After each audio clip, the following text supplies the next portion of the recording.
Welcome back.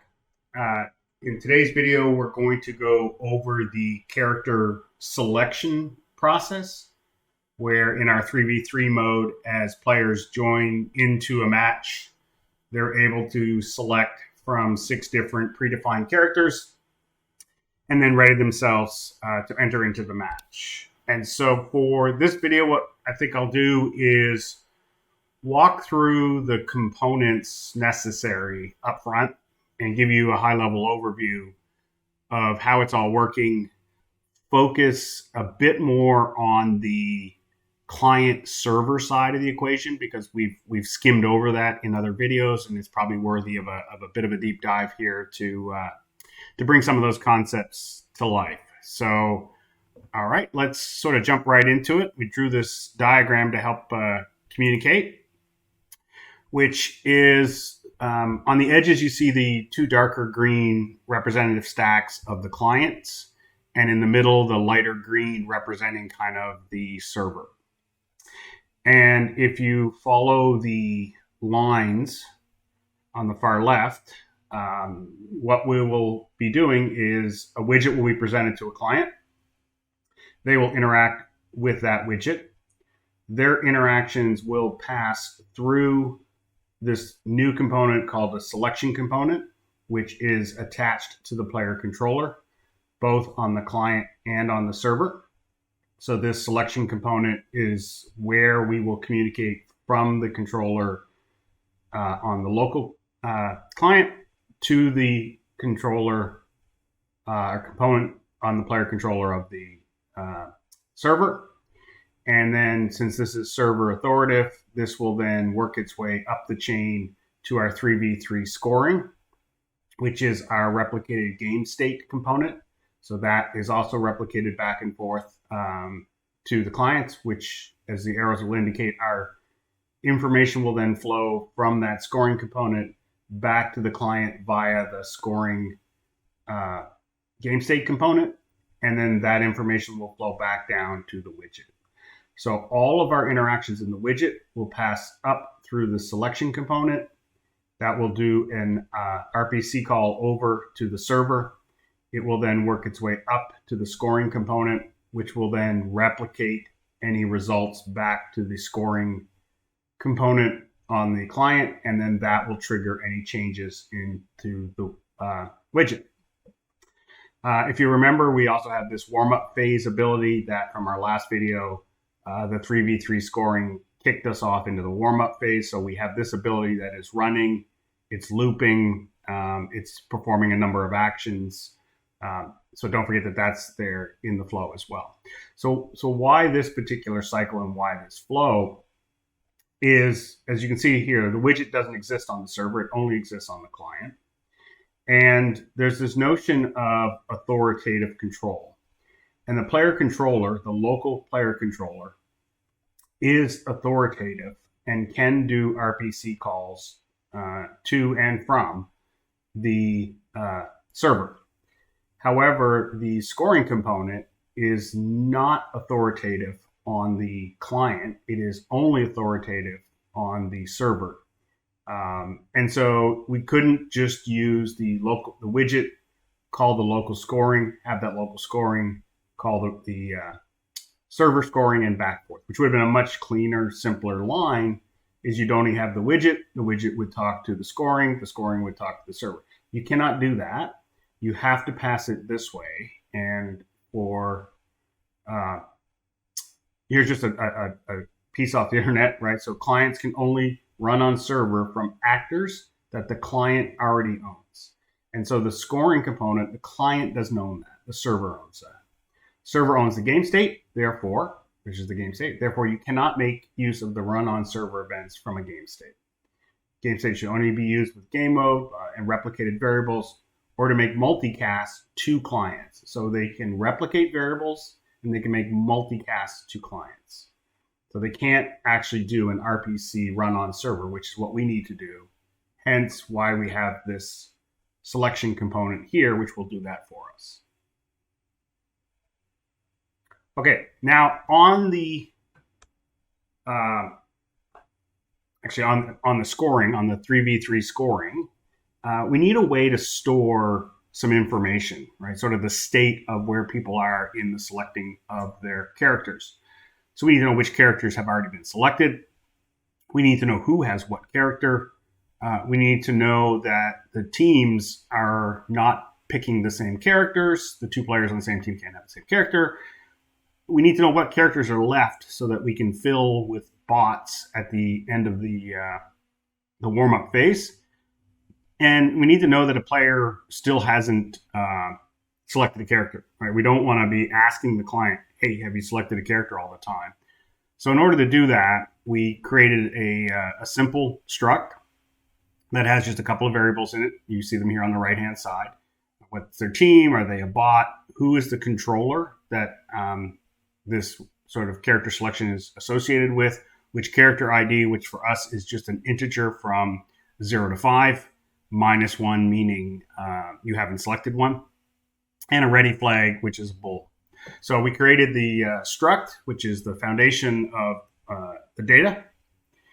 And then inside the 3v3 scoring, that game state component, if you follow the flow, the first thing we have to do is make sure that this component replicates.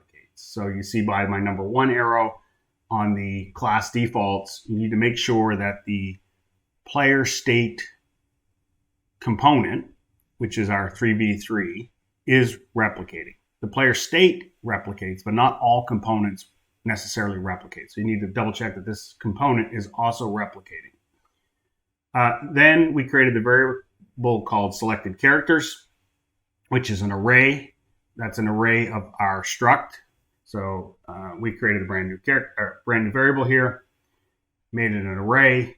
And then here in step 3, you need to turn on replication for this variable. And we're using a rep notify. And when you do a rep notify, and we're not setting any conditions, we want everyone, all game states to get a copy. We don't want just the owner, which would be the server. We want all game states to get a copy, so we don't put any conditions on it. When you do a rep notify, Unreal will automatically add this function, the onRep selected characters. And this is the function that gets called automatically whenever changes to this array occur. And so we're going to take advantage of that. And then we started to flush out the rest of our functions, which we've grouped under character selection here under the categories, so that we can separate the logic that is used for the match and then the logic that's used for the character selection. And in fact, after taking this screenshot, we ended up with a lot more. So these are all of the functions that exist in the 3v3 scoring that are related to the character selection process. And many of them are simple, but they basically allow us to modularize our code into different areas. They're a little more self-explanatory based on the naming conventions. You could expect what each one is doing. So the first thing we need to do is have a way to set our character and clear our character for a controller. We did everything on a controller basis. So you'll see us pass the controller around a fair amount. That being a controller, not a player controller or an AI controller, but the base class controller. That way AIs and players can both be stored in the same data. They can be passed into a function without having to know whether it was a player or an AI calling the function. So we're using controller, which just about every case, I think, is the controller, not the AI or player controller. So we need to set the character or clear the character. We need to set or clear the ready status for that controller. We need a way to get the team that the controller is on. We got 2 checks. Is the character available and is the controller ready? Those are just 2 bool checks that will return a yes/no answer. We need a function to call to add a controller to the match. So when the match is going, we want to add controllers. We need a way to force all of our players to be ready. So when the timer ticks down and the player hasn't clicked on their ready button, we need a way to force the player into a ready state.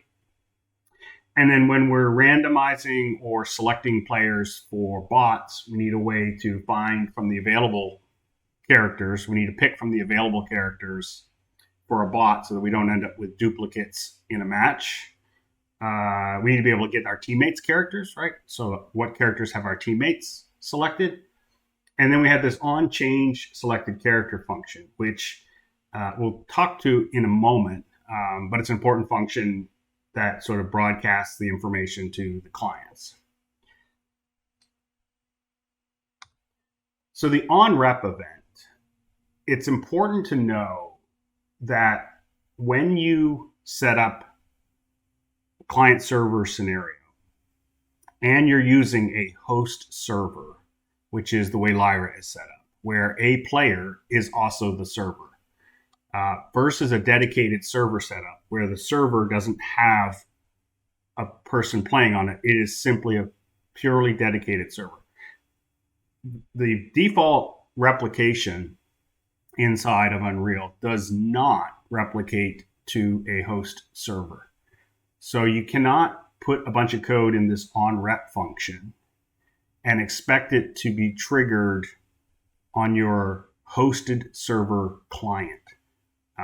It's okay if this was a dedicated server model, then you wouldn't have to worry about this. But because we are in a hosted server model, then we need to make sure that anything we expect to happen on changes or on replication of changes, we call the server directly at appropriate points in the logic, because this function here will only get called on pure clients. And therefore, you'll get into a situation where the host server will show something different than the clients because you expected this to occur on the host and it doesn't occur on the host.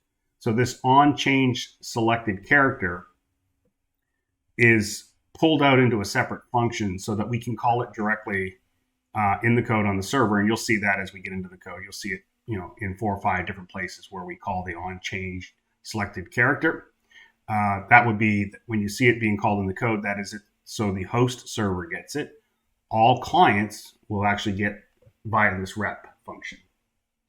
And since we're here, basically that function will broadcast 2 messages. The first message it broadcasts is that a character selection has changed.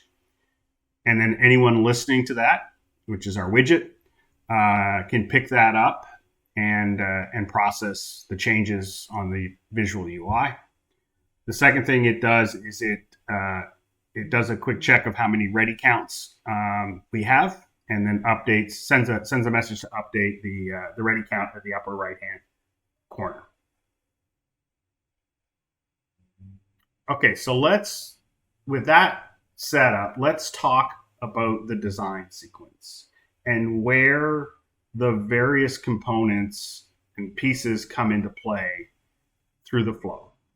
So if you read this from left to right, we start by showing the selection window. Well, we need a place when a player logs in to actually create that. And we're going to do that in the selection component. So the selection component is responsible upon begin play of that component to create the widget and present it to the player. Then the user widget is brought up on screen, and we can basically just sit there and wait. As the player then selects a character on the user widget, it communicates to the selection component, which then communicates to the scoring component, which then communicates back to the selection component, and then finally back to the user widget. So that process of user to selection component to scoring component, back to selection component to user widget, you'll see in our logic. And that follows what we showed on the first page. Now, teammates might be selecting in parallel, in which case the first person to know that, at least from this client's perspective, will be the scoring component. So that other client will make a selection. When they trigger the scoring component, we will broadcast that message to all clients, and their user widgets will pick up and mark the client as no longer available. The user can actually do the ready check. And so if the user does a ready check on the user widget, once again, we pass through the selection component. We go into the scoring component. We broadcast that message out, and the user widgets pick it up and make the necessary changes. Time could expire.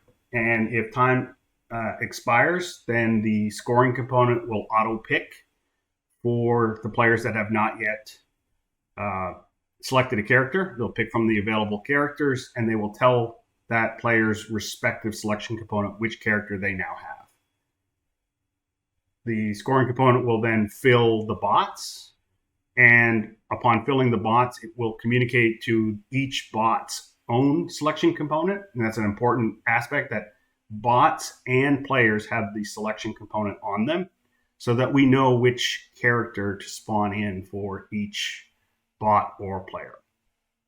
Finally, the selection component will set the character mesh. It'll do that by using a controller character part, which is another blueprint called, it says user, but it meant use selected character, which will then load whichever character is selected.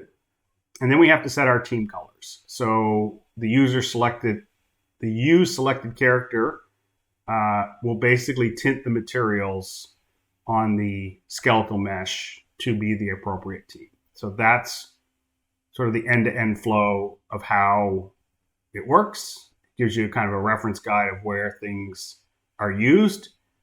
And now let's kind of dig into each of those pieces and talk about the design of each of those pieces. So first, our select character window. Again, not overly complicated widget. There's a lot of things you can do from a visual perspective to have 3D rotating characters or to have a lot more information. But we wanted to get this video out there to give you the flow, and then you can use your own creativity as to how fancy of a character selection window you really need, and how much choices and options you want your players to be able to perform. For us, there's simply a time remaining counter in the upper left corner, and up in the right corner you'll see how many players are ready out of the total of 6. Each tile in the middle of the screen represents a player that you can play. When you hover over those tiles, we'll get information on the right hand side of the screen to give you a little bit more information, and then we have our ready button at the bottom. Looking at the widgets graph, we'll explore this a lot more later. This is kind of how the widget graph looks. You've got at the very top our startup logic, which is not dissimilar from much of our startup logic. It's going to set up some listeners to listen to messages. It'll set up the values in the buttons, etc., to get started. Right below that, you have our ready, unready button, which is just toggling on or off depending on whether you click it once or click it twice, etc. To the far right, we have our listeners, which are the events that are listening for messages coming back. The bottom left, you have the 6 buttons that are these 6 buttons, these large 6 buttons here correspond to these 6 identical pieces of logic. The only difference is each of these calls with an index of 0, 1, 2, 3, 4, or 5. So there are 6 of those. And then this logic here is what responds to the various character selections. Now, if we had more than 6, we might have to re-architect these to be a bit more of a loop or a bit more elegant solution. Because you see here we have 6 buttons, therefore we have 6 of these. If we had 12, we'd have double the count. Here you see we have 6 nodes and 6 nodes. Again, if we were to double the size of our players, these would start to become unwieldy, all right? And there's 6 here and 6 here. So this is the flow that currently comes in. It makes the buttons available or unavailable.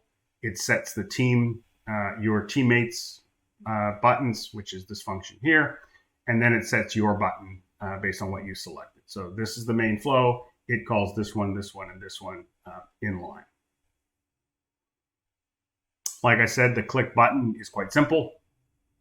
When you click a character, we get the selection component, and we do a server request to select character. Now, we don't actually select the character, we make a request. And that's important in a client server environment because 2 clients might be requesting milliseconds apart, and we only want the client who got there first to actually get the character. So if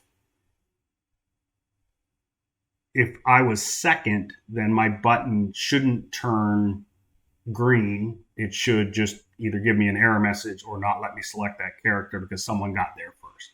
So this is the server request, and we'll dig into that a little bit more. And here's how that works. So I click the button.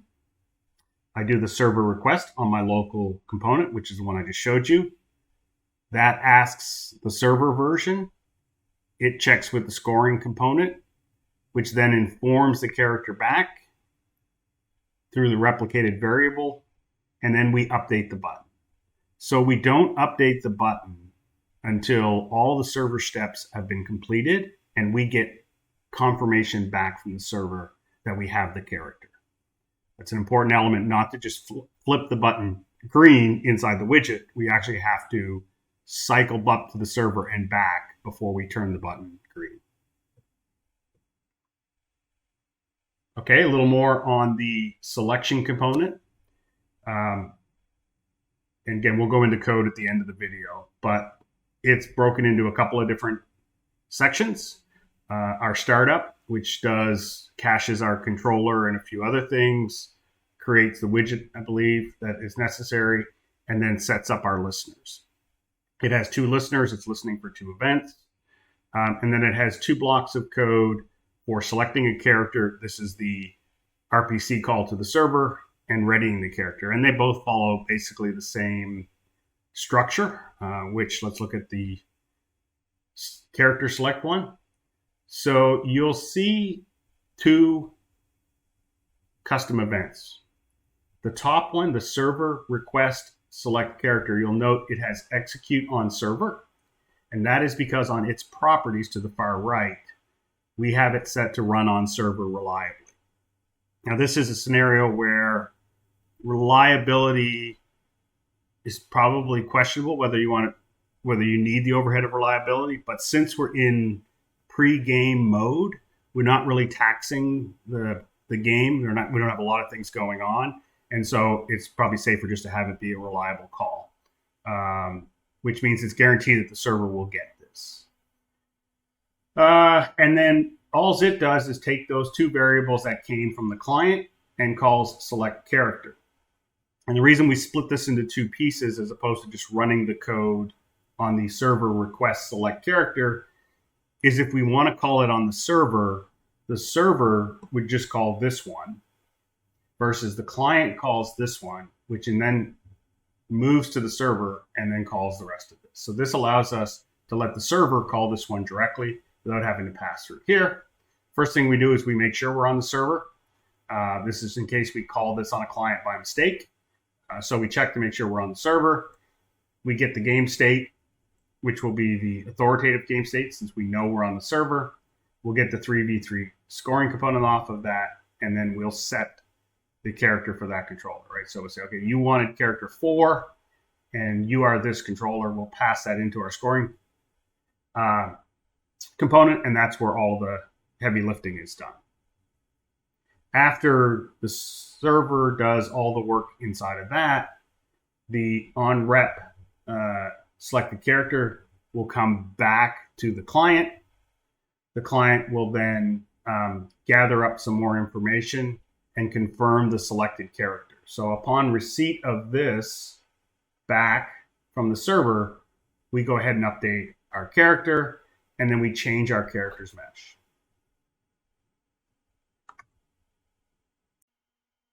Next, let's look at moving the player into the ready state.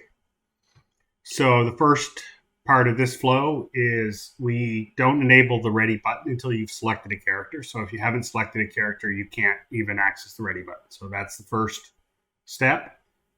We then enable the button.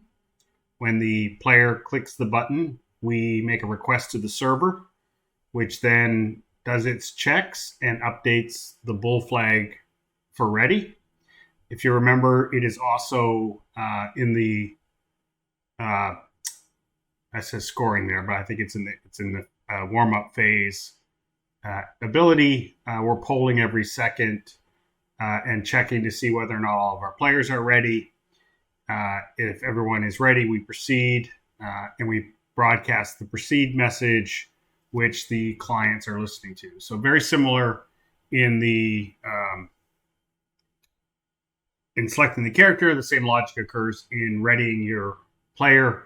We do a server call, which we'll look at in the code. We'll do the checks and we'll update in that structure the bool for ready, and then keep processing from there. Note, in earlier videos, we were doing ready with the gameplay effect. We did move away from that in this video. So if you watch the prior video where we had sort of our hacky ready, that was triggering the gameplay effect with the tag, which works perfectly fine. But since we were sending the data for the character, we just wanted to be consistent between the character and the ready state for just consistent perspective. All right, so the last thing we need to talk about is how do we actually change the character in the game? And so up to this point, we've been talking about the selection component, which contains basically an integer that defines from 0 to 5 which of the characters I selected, and that is sitting on the player controller. We then have a couple of other things we need to set up. We created a child of the Lyra-controlled component character parts. This is the equivalent of bmanny or bquin in the startup. And we just called it use selected character. And that is what will connect to the selection component, figure out which character you want to, and then use that cosmetic character as the mesh in the game. We created a new character. The selected character, the Lyra-controlled component, is actually what in the starter kit randomizes between Manny and Quinn. The whole character tintable is the replacement for the bmanny or bquin. So sorry, the whole character tintable is based on the Lyra tag actor, and it contains the logic to basically tint the character's material based on some settings in the material slots and the materials themselves. So if we look at those last four, let's start with the use selected character. The use selected character, first on startup, we assign a random character. So that's everyone in the game when we spawn in gets a randomly assigned character. So no one's Quinn or Manny at that point. We all have characters. Then the second block in the middle, so that's this startup block here. It assigns a random character. I should say the characters are here in this variable. So this variable is an array of actors, and you can see here we have indexes 0, 1, 2, 3, 4, 5, which correspond to the tiles in the UI. This component is not replicating, and it is not ticking.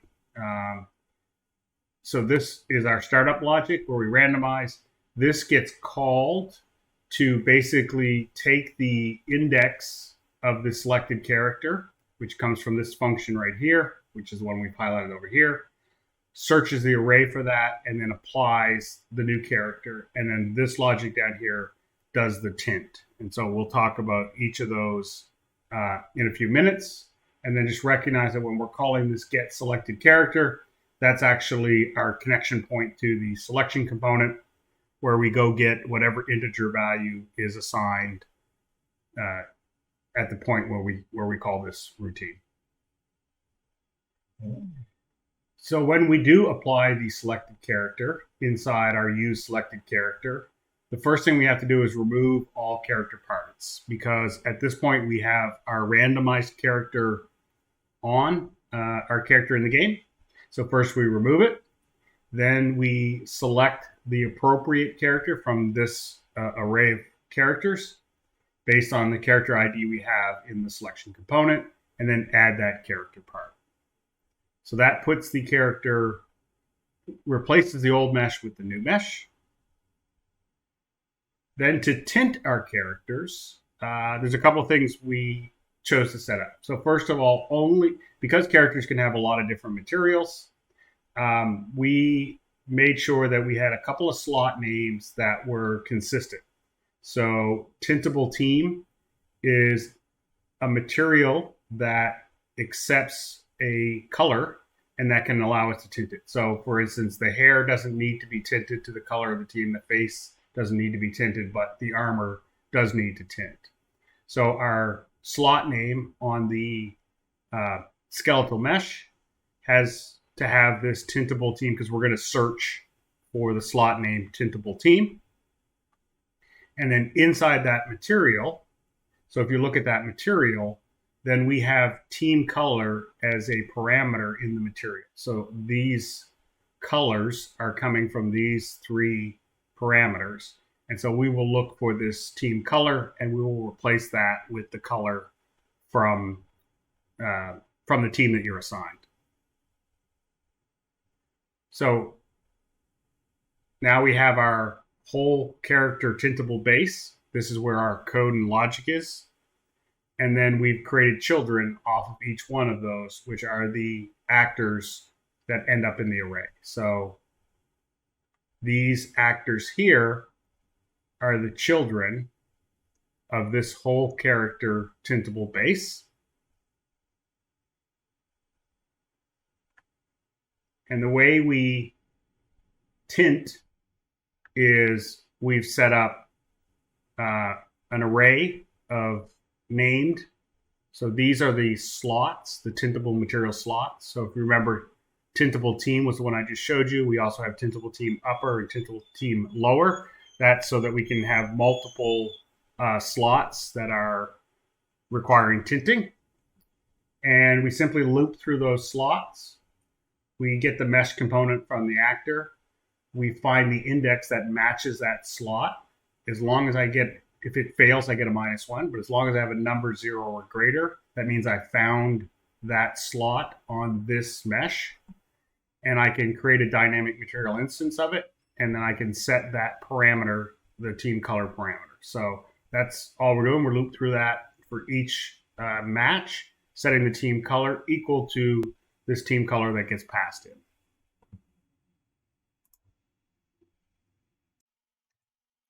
Now that we have a tintable character and we've added that character part to our character, we need to be able to actually tint it.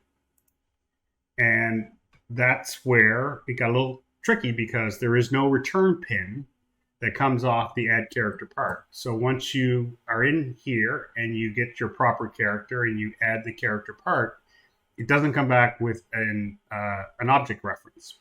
So it's not like you can grab that object reference and kind of continue your flow. And the reason for that is there's actually two components. One is the Lyra controller component character parts. That's the one we're working in. And then its sister is the Lyra pawn component character parts. And this is the one that actually has the references to the actors that you add with this add character part node. So here in the controller, we call this add character part. It does keep an array of all of the parts, but the actual part itself is stored on the Lyra pawn component character parts. So in order to tint this character that is over here, not in here, it's a little bit ugly. So when we go look at this, you'll see that we first get the owner of which is the controller. Right? We cast it to make sure it's a controller. We then get the team subsystem and we say, okay, this character, which team do we belong to? Once we know which team we belong to, we get the color attribute out of the team. And then go get the pawn. So we go get so from here we got the controller, we got the team, we got the team color. Then we need to get the pawn. And then we loop through all the character parts on that pawn. So the Lyra pawn component character parts has a function to get all the character parts. We then loop through. We should only have one, but we loop through each one. We cast it to our base actor, which has our tintable function, and then finally we tint it. So we'll look at this in a few minutes. and walk through that exactly in more depth, but I want you to understand that just because we add the controller component character parts, we can't just immediately just tint the character. We have to go through this logic. Unfortunately, it's just the way it's architected. All right, so at this point, what we need to do in order to test it is package. So we'll go package the project, and then we'll be able to test it, and we'll run through it, show it to you in test mode, and then we'll come back and we'll get into the code. Okay, so for this portion, we've lowered the resolution because having the video recording, the host client, and the client, we run out of video memory. So we're hopefully this isn't too blurry. We'll try to upscale it in video production. So I'm in my first copy. I'm going to hit play. I'm going to start a new game and select our 3v3. All right, and as the host, I'm immediately presented with my character selection screen. You can see the time is counting down. I have no players that are yet ready.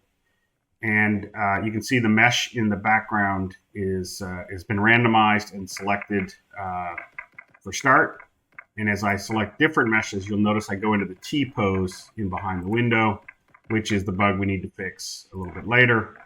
But I will leave the server on this character, and we'll go over, leave it in a not ready state, and we'll launch the client.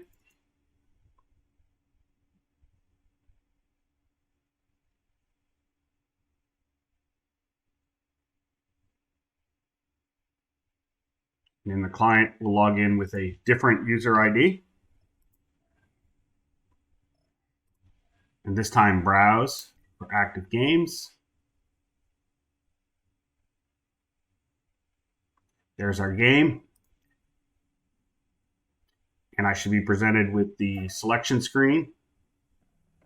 And note that the character that I have for the server is already selected, so I cannot select that one. I will select this one in the bottom corner. Note the green indicating this is the character I've selected. Let's tab over to the server. What you'll see is the opposite. Server is going to switch characters here. Client is reflective of that change.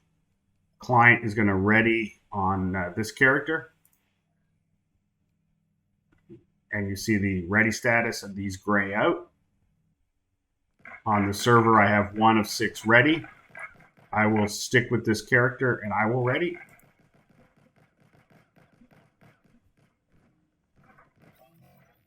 There's that bug where the on possess occurs. And then I'm spawned in with my selected character.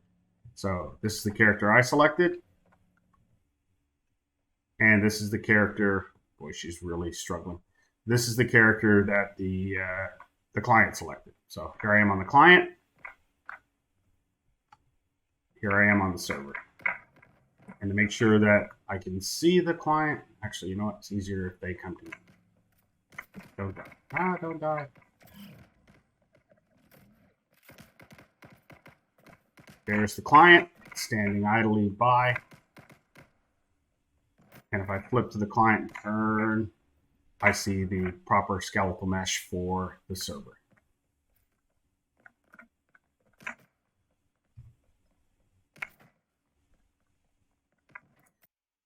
Okay, and we're back in the editor, and let's explore a couple of the classes in a bit more detail. I think what we'll do is let's start from the character side and work our way backwards to the selecting component in the UI. So as I said, in our characters, in our cosmetics, we have the whole character tintable base and then the various children of that. So if we go into the whole character tintable base,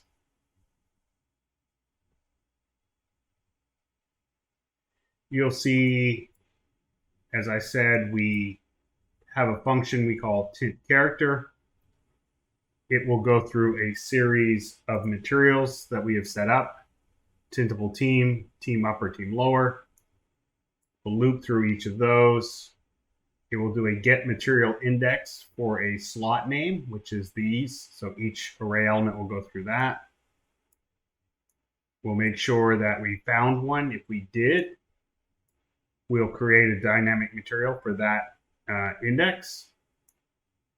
And we assume that the material in that slot has a team color parameter.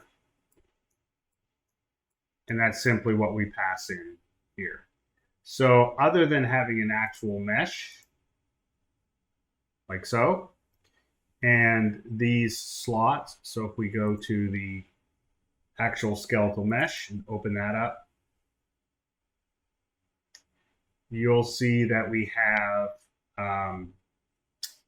right here a slot named tintable team. So that's the one slot that will be found based on the array, and therefore it will read this material, which is this material here, and it will change team color. And so you could actually have as many of these as you want. You would just simply, instead of just calling it event graph, instead of setting this one parameter, you could have 2 or 3 or 4 parameters there, depending on what you need. Now, the source of the color comes from the team data asset. So if I look at where this is being called, so let's close our material and close our static mesh and close our character.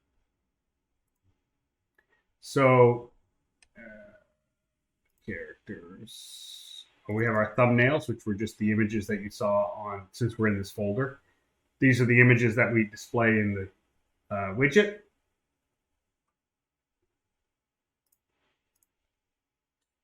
Don't think there's anything here in the characters folder. In the use selected character, you will see that we, on begin play, get a random character, which is basically, it's a very simple function. All it does is say, give me a random number between 0 and 5, but it's better to name the function so that you understand what you're attempting to do. So this gives me a random integer between 1 and 5. We pull a character off of that, we set our character, and then we apply our team tint.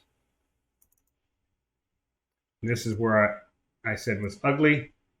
We get the owner of this component, so this Lyra controller component character parts, which is on a controller, so we should safely cast to that controller. We get its controlled pawn. We get the Lyra team subsystem, and we find the team from the actor. So we use the controlled pawn as an input to determine what team. That will come back with a team ID. From that, we use the Lyra team subsystem again, and we get whatever team display asset is set up for that. And I'll explain that in a second. Off of that, we then get a team color, and the parameter for the team color is team color. So this is probably a good point to explain that when you use the Lyra team subsystem and you ask for a display asset, what you're going to get back, I think there's an underscore. Let's go up here.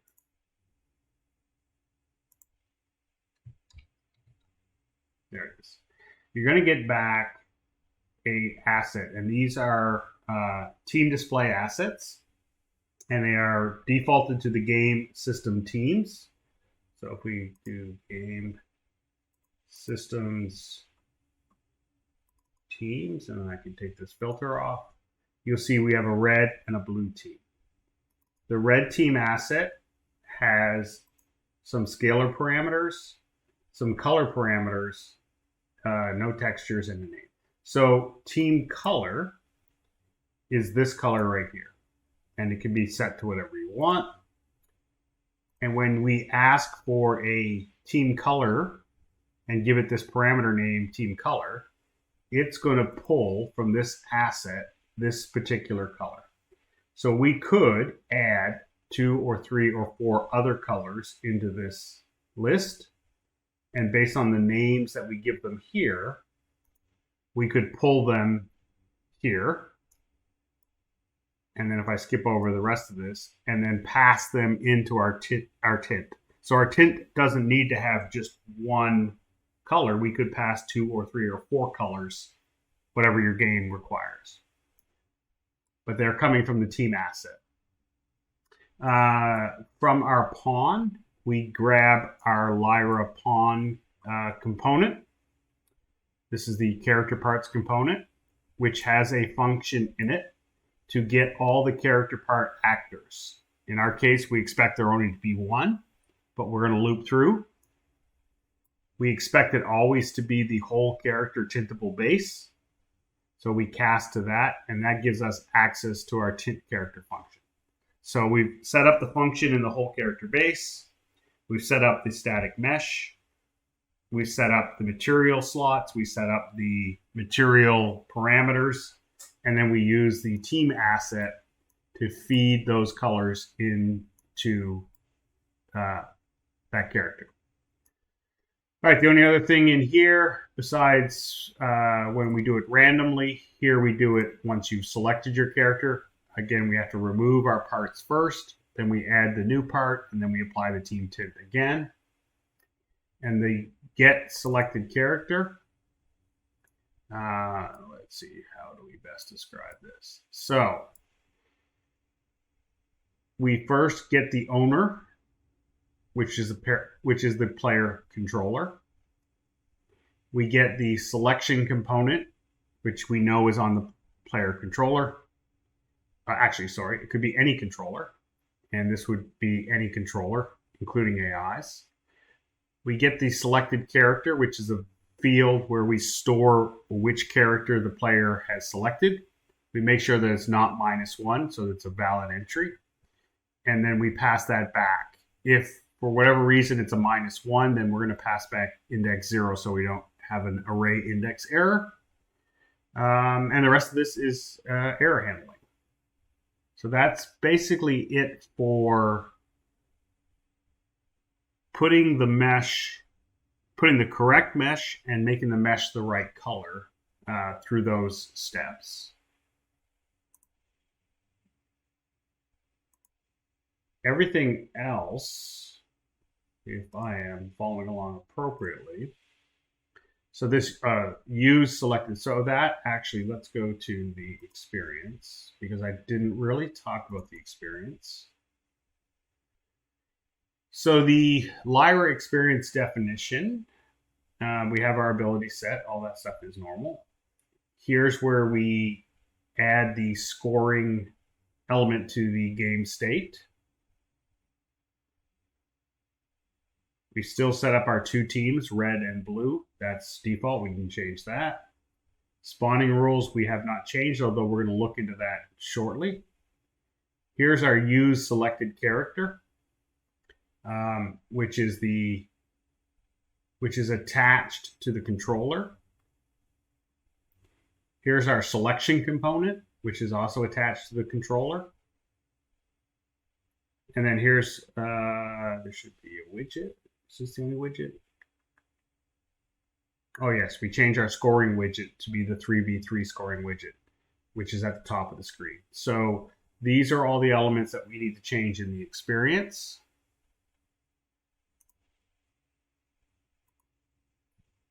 And the rest of them are the selection component, which has the field that we pull from to determine which character to spawn into the world. We have 2 cache values for the controller and the widget. Like we say, we do a startup, we get our controller. We make sure if we're locally controlled, we basically create our select widget, cache that. add it to the viewport, and then do an immediate refresh to make sure it's set up properly. Because if I'm the second character, I'm the second player to join, I want my tiles to start off wherever the game is sitting. And then we listen for any character selections that might occur. We're listening for the gameplay tag, and then we're simply calling this refresh select tile. We make sure our widget is valid, and then we confirm the selected character into the widget, which we'll jump into in a second. Here we have our select character and its corresponding server function, and the ready character and its corresponding server function. So that covers all of those. When we get a character selected return from the server, so on rep selected character is changed on the server, we update the UI. So we get the widget and we update the UI here. And we also get the cache controller and the use selected character, and then apply that selected character in game. So this chunk is what triggers the changing of the mesh as we click on each tile. So if you remember, we click on a tile, it sends data to the server sends data back to us, and then we go ahead and change the look of that. Select is nothing. This is actually called on the server to change the selected character, which then replicates, which triggers this one. Refresh tiles, I don't know. Probably don't even need that. And then getting our cache controller. So we're simply doing a check to say if the cache is already filled in, go ahead and return it. If it's not filled in, go get the controller and cache it and then return. All right, so that's the selection component. Pretty simple, pretty basic.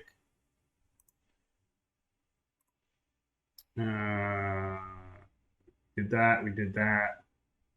Let's look at scoring. There's a lot to unpack in scoring. Let's start on the event graph. So when scoring starts, we move into the warm-up phase. When the warm-up phase ends, we move into our normal scoring routine. So that's all stuff we covered in the other video. All of this is from the other video. The only things in here are a series of functions that we built, and this array. Actually, if I can get the edge of my screen, this array that is set to replicate, which will trigger this on rep selected, and then calls this on change. Remember, we said this was separated out so that the server could call this as needed, and that as needed, this just logs it to a print strings so we can see what's going on for debugging. We broadcast that a character selection has occurred. And then here, we are looping through the characters and counting everyone who's ready. So our ready count starts at 0, and then for everyone we find, we increment by 1, and then broadcast the total number of ready characters through the player ready parameter. So that's what this on changed occurs. And you'll note that in server functions, so here's what happens when I select a character. This is the server function that gets called. From the controller, we get the team. We determine is the character available for that particular team. We then determine is the controller found. We set this to off to start with. We loop through the characters. Now, this is important. When you do a for each loop on an array, by default, this array element is a copy. It's not a reference. And if you want to change something in this array, you can't just pull off of this and change it. So what you do is you pull off the index and you do a get by reference. So you get a reference, and that reference allows you to directly change elements in the array, versus this one, which pulls off a get copy, in which it's temporary and you cannot make any permanent changes. So you'll see me pulling off the index value and then getting a reference copy so that I can use the set member to change values in that entry. So in this case, what I'm doing is I'm finding the proper entry, and then I'm putting my character ID in that field and assuming we are not ready. I say that I found one because if I don't find one in the array, I need to add one. So the reason I have the controller found initialized as blank is if I go through this entire array and I never find one, then I need to add one. Assuming I did find one, then I'm simply going to set the selected character ID on the selection component and then call this, as I said, this has to be called every time the server changes values so that the host client will get notified that a value has changed. Hopefully that makes sense. Same thing on clear. We do the same process where we get a reference, we clear it back to -1, and then upon completion, we call the on change. The set ready, these are all going to be pretty identical, right? We loop through, we set the ready flag, and then we call the on change selected. Same for that. Get team from controller, just a helper function. We get the Lyra system. We get the controlled pawn off the controller because this requires the pawn. It won't work with the controller. So we get the pawn, we pass that in, and then we return the two result variables. Is a character available? So for this, we're going to loop through all of the characters. Again, there's only 6 entries, so none of these loops are long. We want to know that the team IDs are the same. We want to know that the character IDs are the same, but it's by a different controller. So if it is equal, equal, equal, it means my team, my character, my controller. That's like me clicking the same button over and over and over again. But if they're not equal, if the controllers are not equal, then someone else has this character and this on this team, and therefore we say we're not available. And then we basically pass back who actually is holding that controller. Sorry, that character. Is controller ready? Very same thing. We loop through, we try to find the controller that equals this controller, and we determine whether or not it's ready.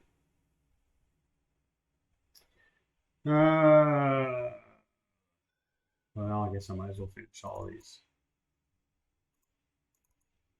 In order to add a controller, you're basically creating the struct with all the variables that you need, and then doing an add to the array. And then again, of course, on change selected gets called. Here we're looping through and making everyone doesn't have a character. So if I get to the end of timer and I have not selected a character, I'm going to call this routine, which will find the first available character, give me that character, and then make me ready. If I do have a character, then I simply just need to make me ready. Find first, loops through looking for available characters. So this one loops through all 6 potential characters, trying to find the first one that is not available. Or sorry, that is available.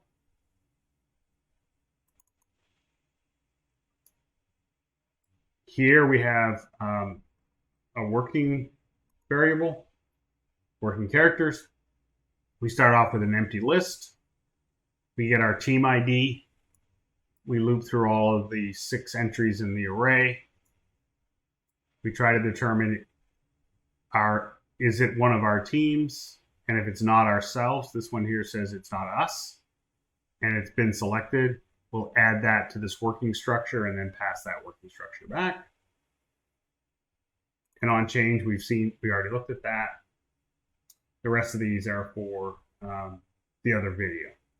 All right, so that walks you through the scoring component. So we walked through the characters, we've walked through the selection component, we've walked through the scoring component. I think the only thing left is to walk through the widget. So yeah, we covered all of those. And so we created this button.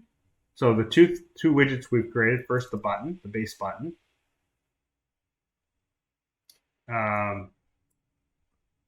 Nothing fancy about the base button. The only thing we really did here is we basically on initialize, we're listening for a couple of events. That's pretty normal. When you click the button, ignore that. That should have been deleted. I'm going to go and delete that. These are the routines that I needed. So if I'm going to mark this character as unavailable, I'm going to make it gray and disable it. If I'm going to make it available, I remove the coloring and I make it available. If it's selected, this is what makes it green. And if it's a teammate selected, this is what makes it yellow. So we're basically using the color and opacity on this button. That if I were to say set it to red, the button would be red. Or if I set it back to white, it's by default. So we're basically changing these color values here to signify whether or not I've selected the tile or a teammate has selected the tile.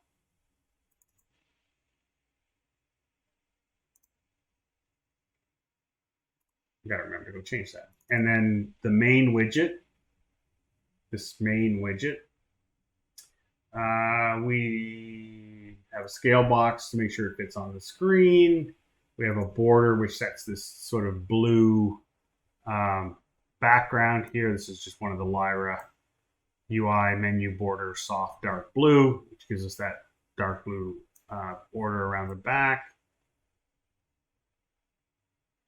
Our timer is here.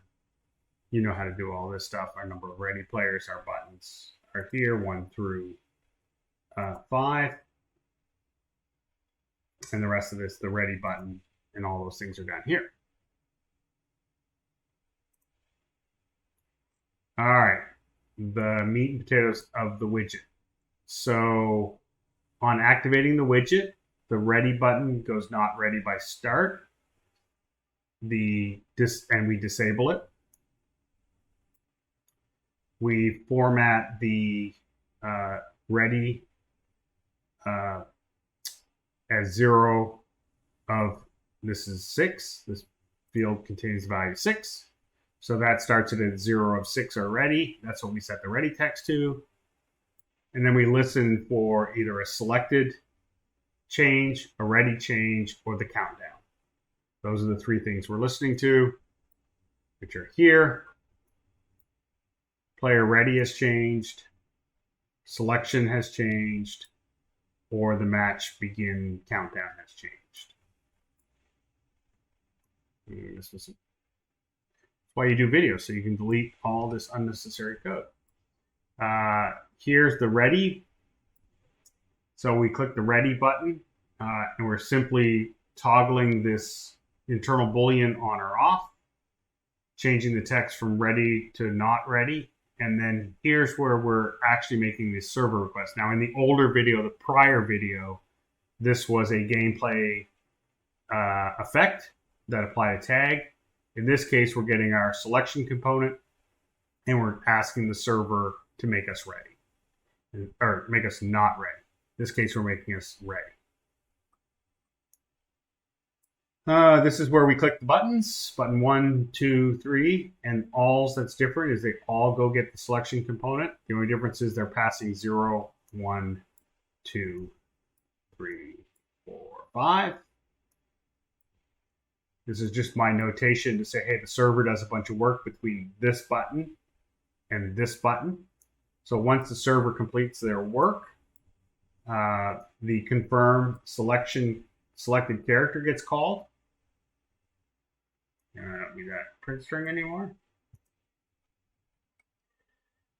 If I'm ready, I make everyone disabled. If I'm not ready, I make everyone available. So this is the calls to these two right here. And we're simply making all of the buttons either disabled or enabled. That's here. We then get the scoring component and our current controller, and that passes back our teammates. Remember that function that we said, hey, give me the teammates, and then we're going to mark our teammates. So now at this point they're all blue or all gray. What mark teammates does is it goes through that array and says, okay, for anyone that's in that array, make that one yellow. So these are the functions that turn those any of those 6 to yellow. And then the final thing that we do is if we have a character selected, then we mark it as green. So the last step is it goes through and makes our character green. So if you think about it, we're making them all blue or gray. Then we're making a couple of them as our teammates. And then finally, we're making ours green. And that's the widget. I don't think I missed anything, but if I missed anything, leave a comment and I'll hopefully pull that up or at least answer it in emails. But you can see here as I select, you'll see things happening. I'm not ready. My mesh is changing in the background behind. It's kind of hard to see, but as I go through each of these, my timer is ticking down based on the broadcast message. And then when I finally ready, you see that T-pose problem that I'm trying to deal with. This is another problem I'm trying to deal with. And then finally you spawn in appropriately with the right character, and your teammates are tinted red and they're different from me. And then if I get over here, they're all tinted blue. Oh, let's get some health so you can actually see that. They're all tinted blue.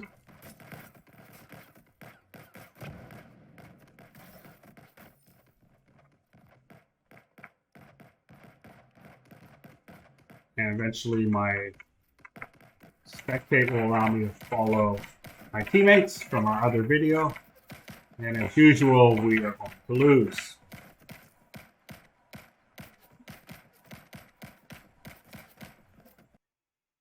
One last thing I forgot to mention is there are a few outstanding issues that we have not yet resolved, but I felt that there was enough in this video for people to take advantage of. So these are the known issues. The first two I think you've seen in the demonstration, the unpossessing causing the game UI to reset. That's where we don't have a character for a few seconds. The T-pose that pops up when we're cycling through our characters. We haven't done a lot of testing on the disconnect or late joins or quitting and how to fill in with a bot in those scenarios. So we got some testing across multiplayer that we have to finish. The tiles do jiggle a little bit when you're moving around in the UI. That's because the tiles are zooming in and out. They're changing their absolute size a little bit, which causes the UI to jiggle. We're going to fix that.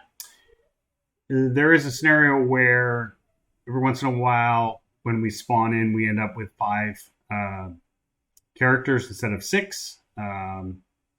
It might be related to the fact that sometimes the character will spawn into the wrong zone. We're going to look at that next. And then if the host quits, players get kicked back to the login screen. Now, we don't want that. We want them to kick back to the menu, but not the login screen. So we have to fix that. And then finally, if a client quits, we need to figure out a way to fill that position with a bot so the match doesn't become unwinnable. All right, we'll work on those and hopefully post a supplemental video addressing the last of those. Thanks for watching.